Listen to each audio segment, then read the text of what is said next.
Top Med Talk. Welcome to Top Med Talk, the broadcasting arm of EBPOM, Evidence-Based Perioperative Medicine. Stand by for a healthy conversation. But first, the 2026 International Practicum on Cardiopulmonary Exercise Testing will be held from September the 16th to the 18th of this year. It is organised by iPoets, the International Perioperative Testing and Training Society. Come and join us at this premier educational event designed for clinicians, scientists and healthcare professionals interested in sport, exercise and perioperative medicine. Check out ebpom.org for the best prices and information now. That's ebpom.org. And remember, this is an International Perioperative Testing and Training Society accredited event. So when you attend, you can get your iPoets accreditation showing that you are a practitioner who has reached a high standardized level of competence in performing and interpreting cardiopulmonary exercise testing for patients preparing for major surgery. Check out ebpom.org now. Hello and welcome to Top Med Talk. I'm coming to you live from the Australian and New Zealand College of Anaesthetists Annual Scientific Meeting in Auckland in New Zealand, and we're very privileged today to have a special guest for one of our continuing series of perioperative profiles. And it's my great pleasure to welcome my friend and comrade, Professor Alan Merry. Welcome, Alan. Okay, thank you so much. Thank you for doing this. And Anna, let me just say how much I've enjoyed this conference and how proud I am of our college and of our specialty. It's just been so inspirational. So can you tell us what your role is now before we dive back into ancient history and find about how you got there? Well, I'm really meant to be retired. And I've certainly stopped doing clinical work. I consider anaesthesia far too dangerous for people of my age to do. But I have carried on with primarily research-related work, which includes finishing the supervision of quite a number of PhD students when I retired. I'm now down to 2, and also some ongoing research projects. In addition, it's worth mentioning this, I have got a bit wound up about the question of environmental sustainability. So I suddenly find myself on the ANZCA Environmental Sustainability Network executive and doing various things to try and help to mitigate the disaster that we seem to be facing from that perspective. So where did the Alan Merry story begin? Well, it might be interesting for people to know that, so I was born in Zimbabwe, as it is now called, and unfortunately, my parents' marriage broke up, and I was brought up essentially by a solo mother. From the age of 9, I only saw my father 3 more times, and he didn't provide support of any sort.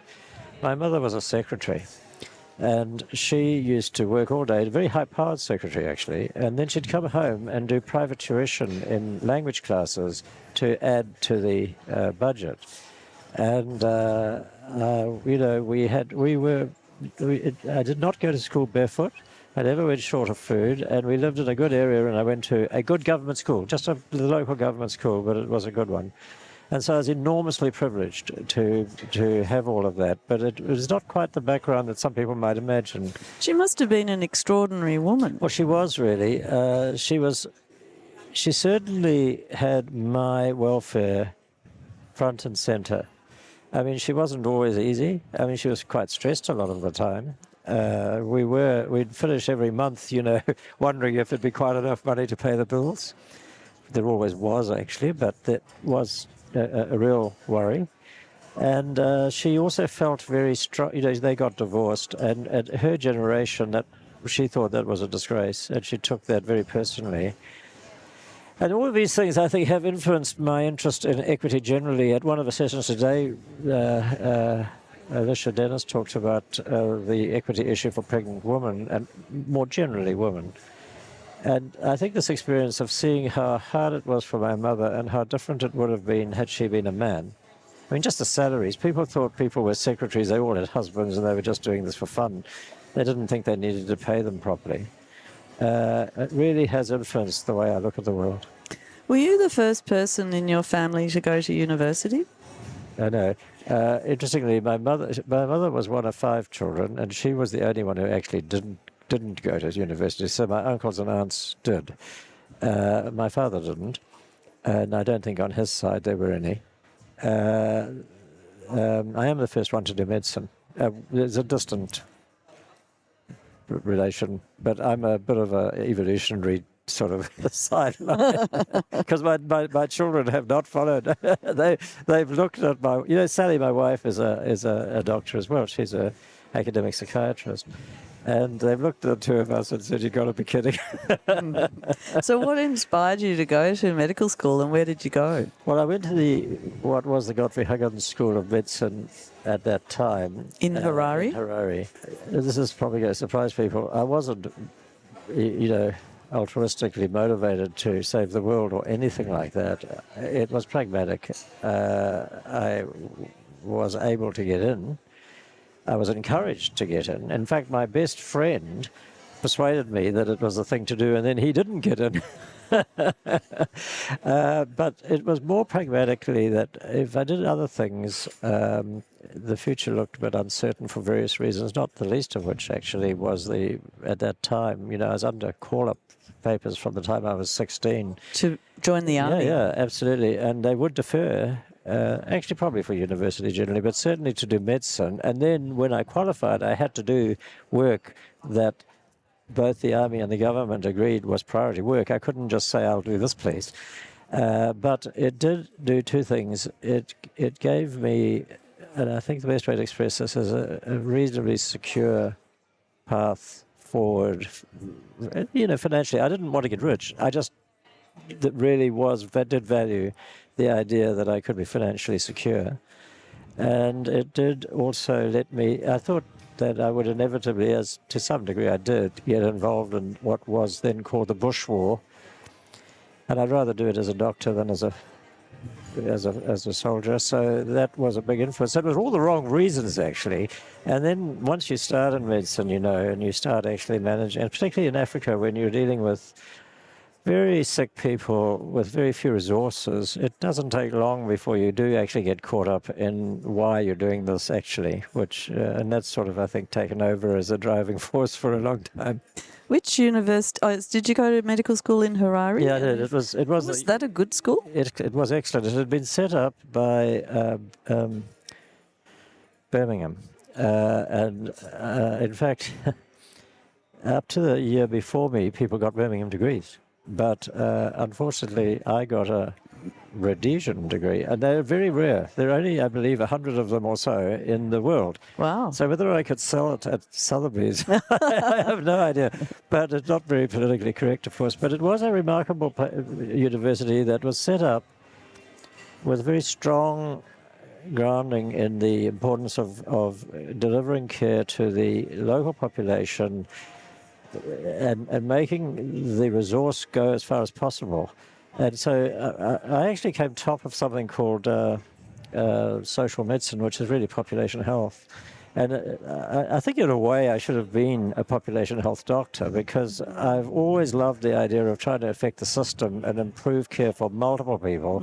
And, we were taught things like, do you know that measles vaccine is effective in 1/10 the dose? And so if you're short of it, you can split it up and divide it amongst a lot of people. And, of course, the whole concept of herd immunity is important. So we were brought up on how to make healthcare go further. And it certainly, the first time I ever saw coronary artery disease was when I came to New Zealand, because it wasn't at all common in local people. And my training was very much around that sort of area. So what was your trajectory into a career in anaesthesiology? Well, I think we have to, the 2 people take credit, and probably the one really is Mike James, who became professor in Cape Town and has made a huge contribution. Mr. Magnesium? Yes, Magnesium Mike. I actually wanted to do psychiatry. All the way through, I was going to do psychiatry. And I'd arranged it after my first year of house jobs, that's what I'd do. And then the professor of psychiatry said to me that he was going on sabbatical. And the number 2 was actually mad. He used to crab walk along the walls looking anxiously around him. And Not unreasonable in Rhodesia at that time, I'm sure. The next person I saw was Mike James, who said, "What are you doing next?" And I said, "Well, strange you should mention that." So I decided I would do an anaesthetic run. And I kind of found I seemed to have an aptitude for it, is the first thing. I mean, it's physiology and pharmacology were my top subjects. I found them, I loved them. And I really got into it. And then when we moved to New Zealand, I actually spent a year as a surgical registrar in Rotorua. And I was sort of a bit mixed about it. It had pluses, I quite liked it, but we seemed at that time, laparoscopy hadn't come in really. The management of cancer seemed to be pretty nearly all palliative. It was all a bit depressing. And I decided to see if I could get a job back in anaesthesia, and they gave me one. And I thought I'd actually do that, get a fellowship, and then go and be a GP anaesthetist, but properly trained in anaesthesia somewhere. But that's not quite what happened. So I'm fascinated by the courage of people, more so in the 19th century, but in the 20th century as well, who get on a boat or a plane and fly to the other side of the world to start a new life. What's that like? Why did you do it? Well, we had some...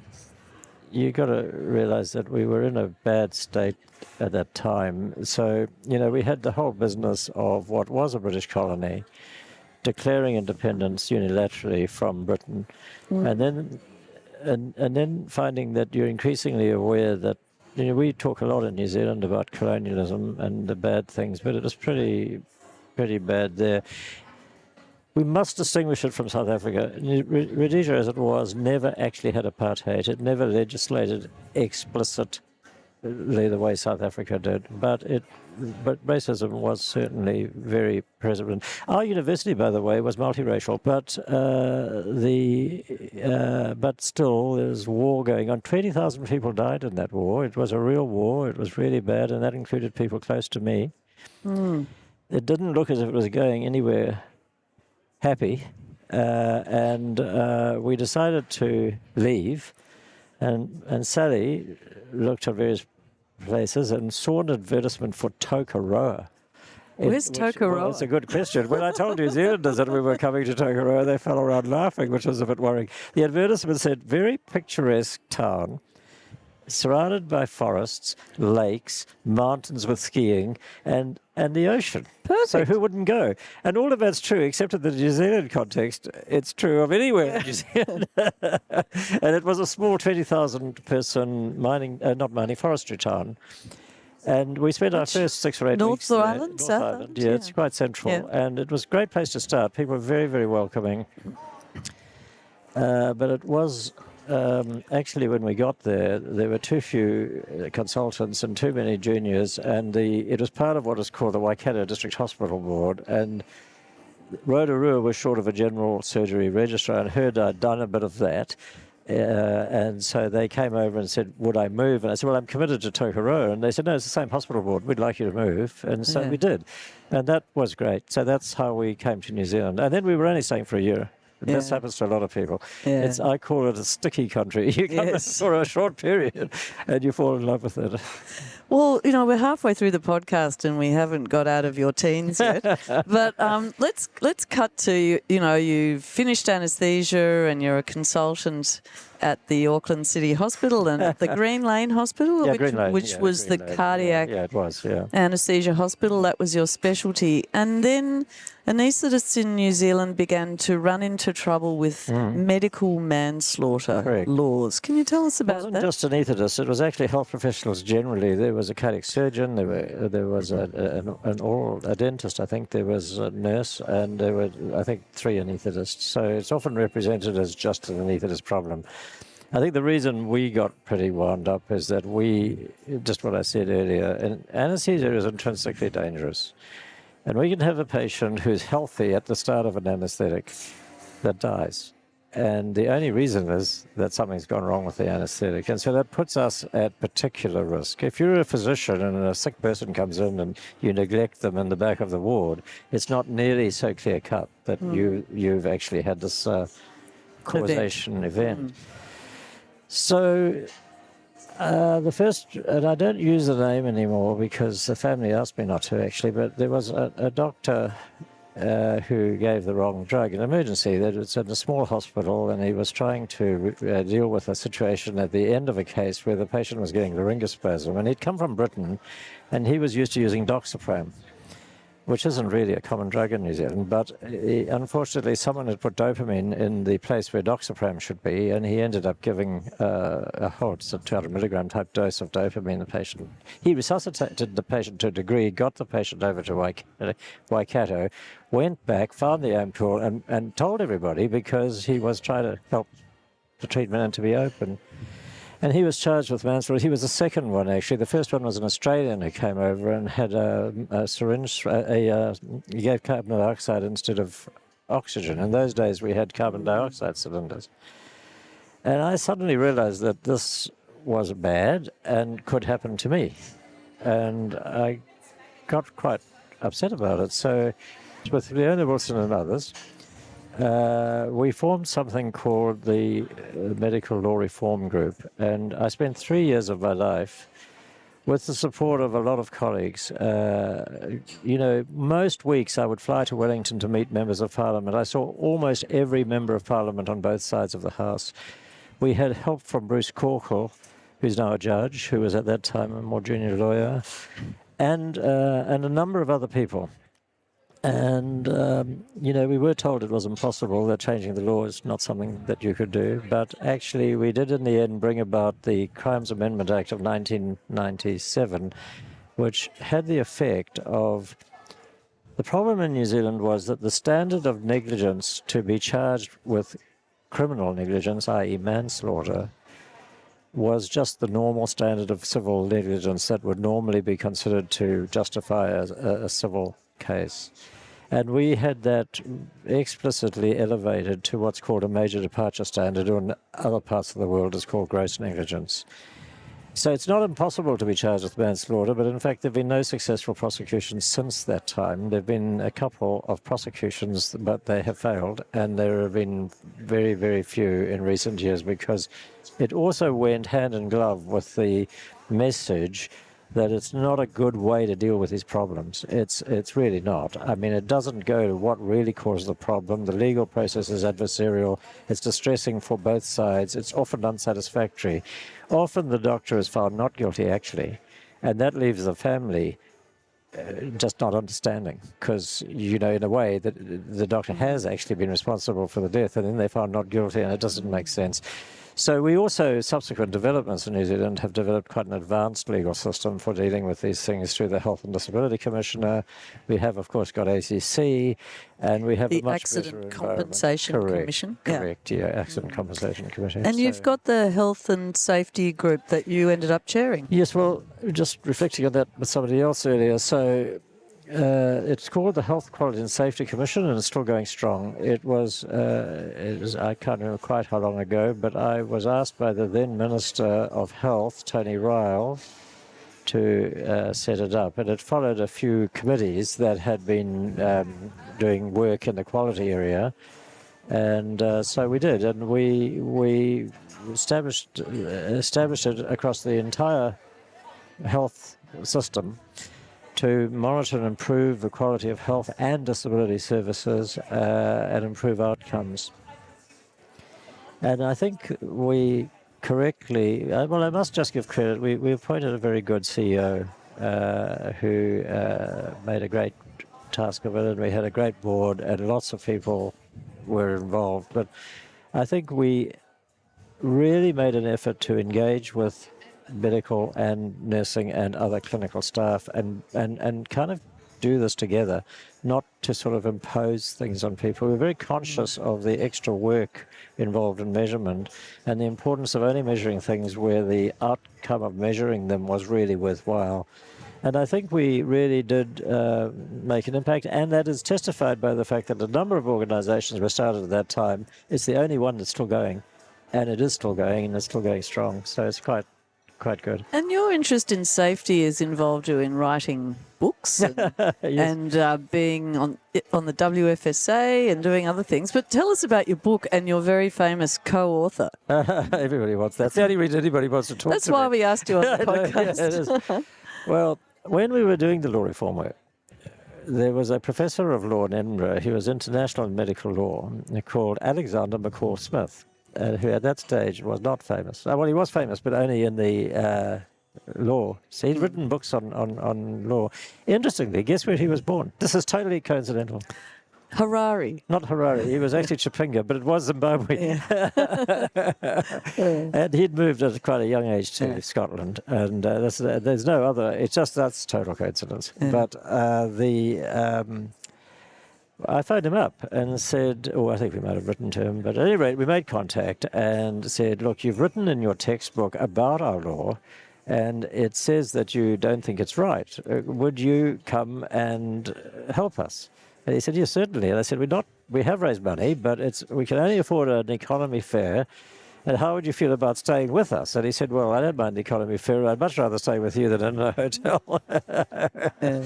And he came, I think he came 3 times because this wasn't, it really was a big deal trying to get this to happen. And he was just wonderful. He charmed everybody. He was very authoritative. They kept telling me I didn't understand the law, but when he said exactly the same thing, suddenly it was, it had an authority behind it. So, But he wrote the first Detective Ladies. So if you want something really famous about me, I was at the launch of the #1 ladies detective agency, and that took part in Dallas, in Texas, where I had actually gone to spend a couple of weeks with them writing something. I can't remember what. Well, probably the book, because that's what came out of all of this. And your book was called? It was called Errors, Medicine and the Law.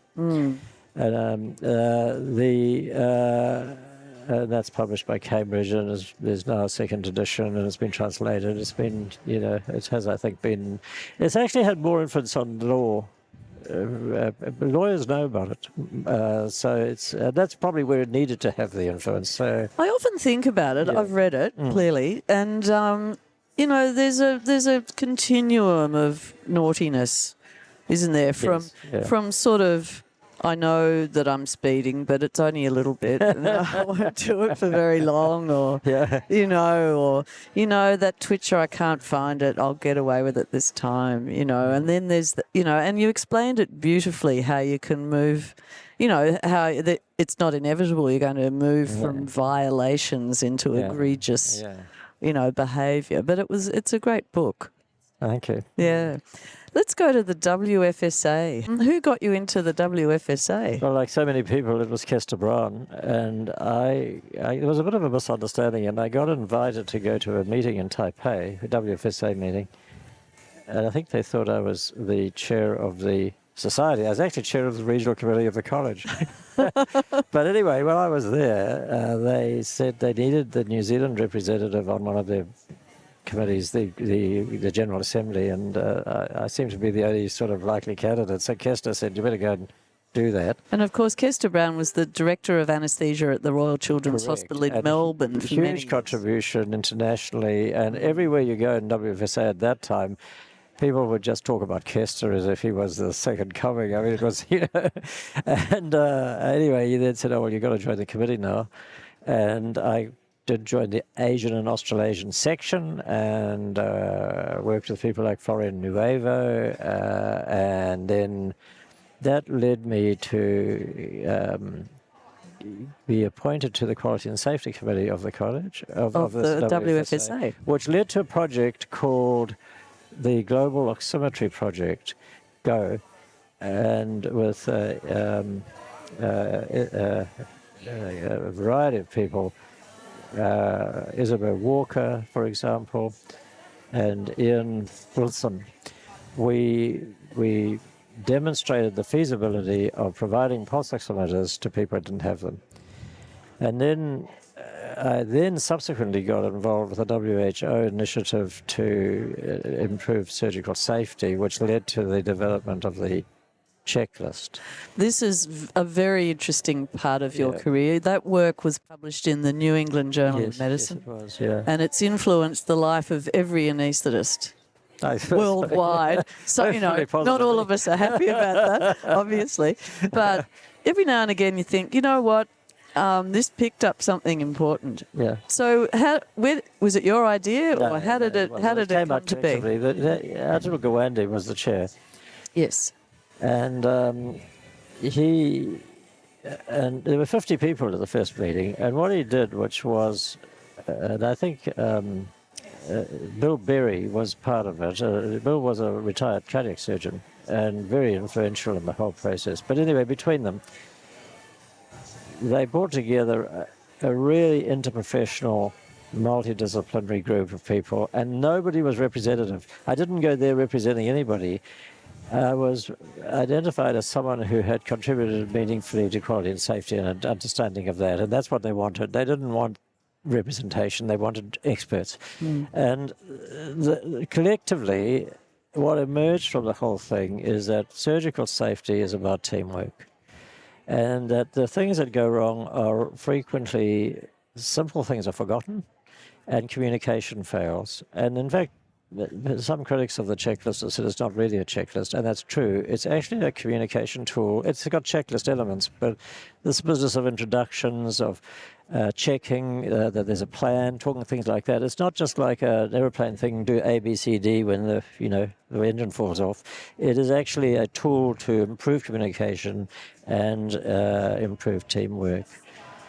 And it emerged collectively, and then they needed to do the study, and I said, well, we could do it in Auckland. They initially said, well, no, they would do it in Australia. But for some reason, which I've never understood, that fell through. And so they came back to me and said, would you still be happy? And I said, oh, yeah, I'll do that. Then I had to persuade the university this was a good idea, because I discovered one thing about WHO. They're not very wealthy. And so when they give you grants and things, they're minimal. So I went to the university and said, I know this isn't going to pay everything, but we just got to do this. And so we did. And with support from Simon Mitchell, needs a lot of credit, because he was massively... The current chair of anaesthesiology in Auckland. And he was really important in our work, did a lot of the work. It was a big deal, actually. And, getting... And of course, it wasn't... Not everybody welcomed it. I remember one meeting with the cardiac surgeon. They called a meeting. It's one of the very few ones I remember that every cardiac surgeon turned up. And the idea was to kill it, really. And they said, what we really want is to get the right X-ray on the wall. And I said, well, that's ideal. We could put that on the checklist. There's a long silence, and they said, oh, well, that might be quite a good idea. So anyway, we got through everybody, and we got a lot of support, actually. And then the really neat thing about Auckland Hospital was when we finished the study, and I think Vanessa was part of this, Vanessa Beavis can take credit, I think, said, well, we better keep doing it. And so before it actually got mandated and everything, we were already underway, and we've progressively been doing it since then. And unlike many places, and again, Simon needs a lot of credit for this, we've done iterative studies, iterative improvements, and I think Auckland is an exemplar of where it's done well. Yeah. You've had an amazing life. I mean, I know you really well.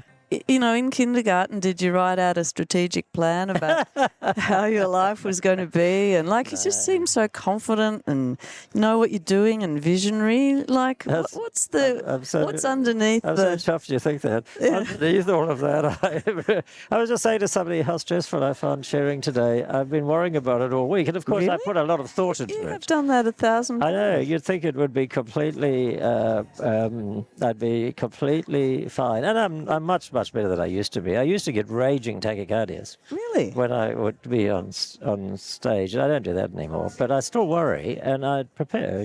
That's the key to managing it. So, yeah. Has preparation been one of the sort of foundations of your success? I think probably. I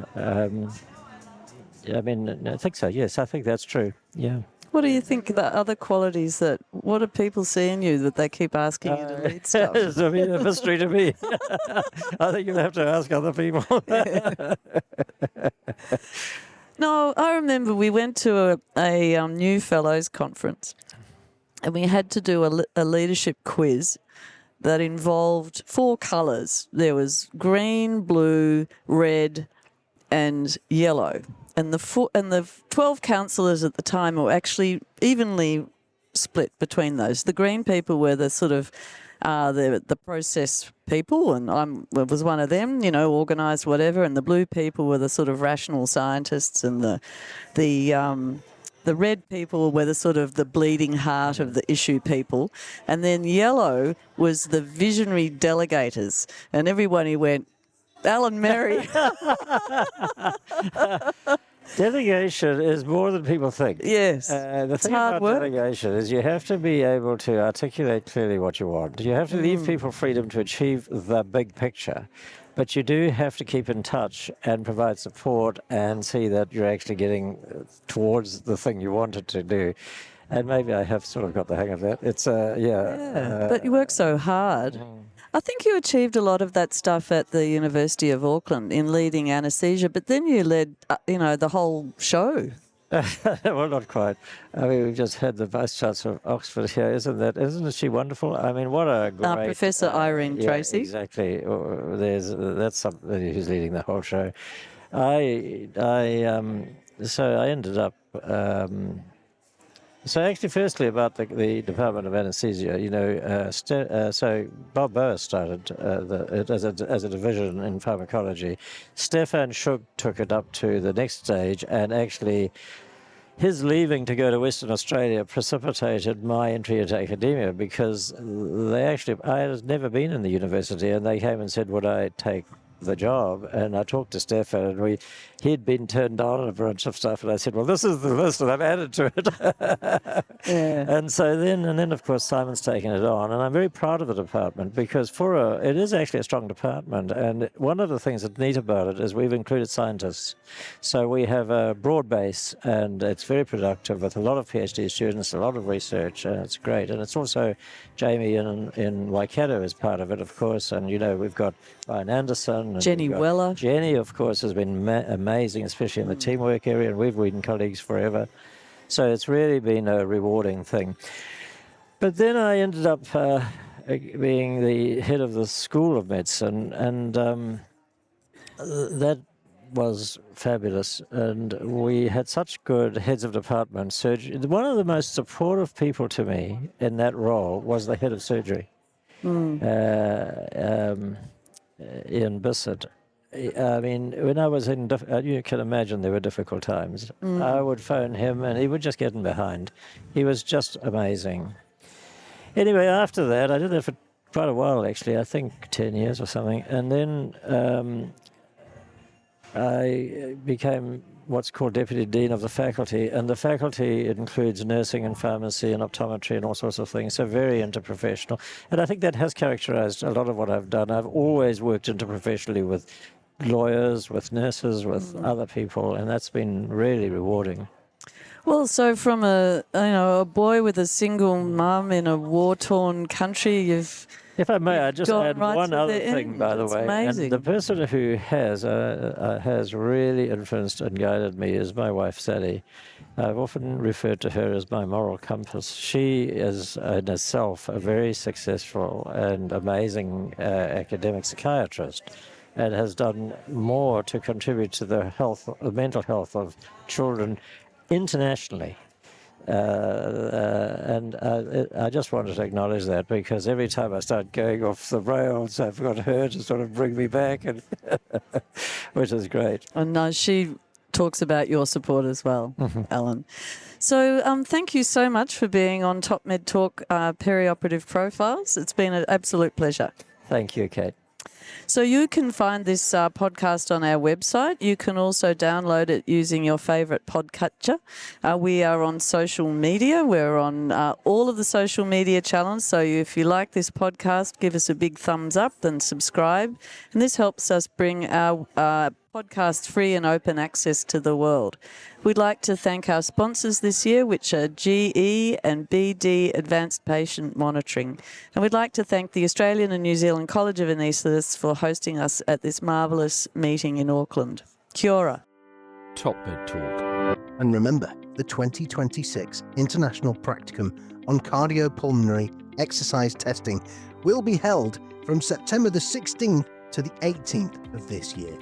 Come and join us at this premier educational event designed for clinicians, scientists and healthcare professionals interested in sport, exercise and perioperative medicine. Check out ebpom.org for the best prices and information now. That's ebpom.org.